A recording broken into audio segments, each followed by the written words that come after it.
Every 25.3 seconds, a violent crime occurs in America.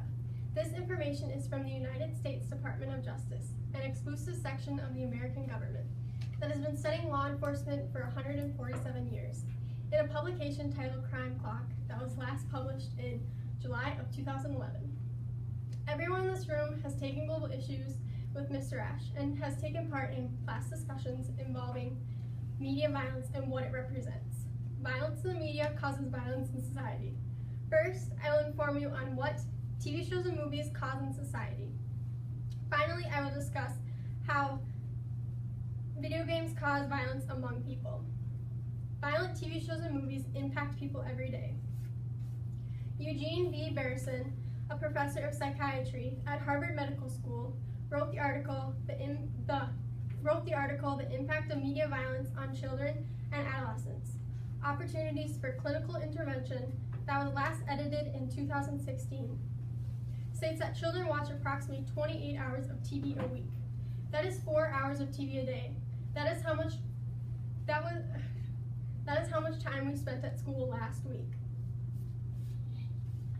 Violent TV shows and movies can lead to aggressive behaviors in children and may also have them commit a violent crime later on in life. An article written by Hoof Westrop, a writer of the popular science magazine Current Science, for more than 22 years, in an article titled Real to Real, last published in March of 2000, states in a study he conducted, children who were observed watching a cartoon character behaving violently was later on observed imitating the cartoon by bashing their head in, or giving an example like that.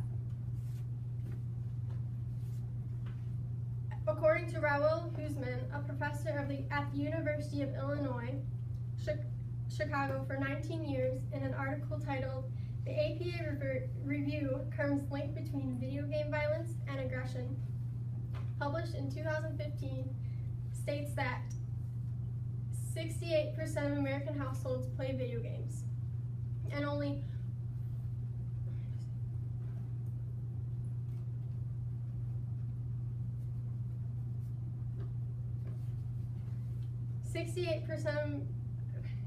68% of American households play video games, and only 1 in 20 play with a parent present.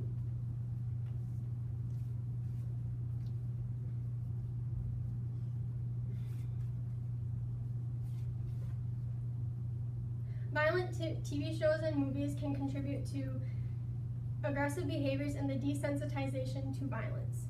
A real-life example of this happening was in Wisconsin in May of 2014, when two 12-year-old girls were charged with first-degree attempted homicide for savagely attacking a classmate, stabbing her 19 times.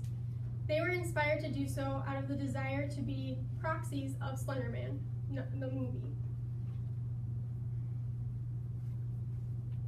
Now that I've explained how TV shows can be violent towards society, I'm now going to give another issue that causes violence in society.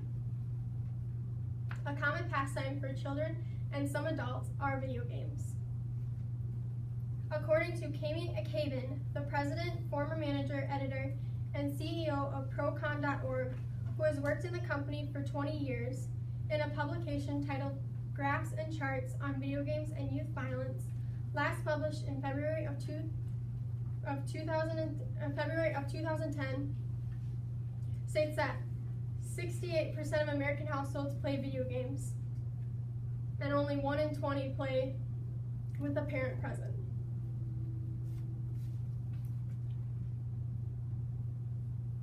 These can have a negative effect on children and young adults.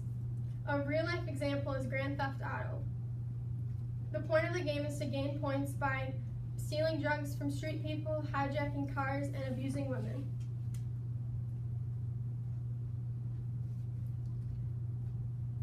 First, I explained how violence is directly related to TV shows and movies. Finally, I informed violence within video games. Violence in the media causes violence in society. In the time it took me to give my speech, approximately 12 violent crimes have taken place in the United States. Is media and the violence really worth risking a human life? It is time to reduce the amount of violence in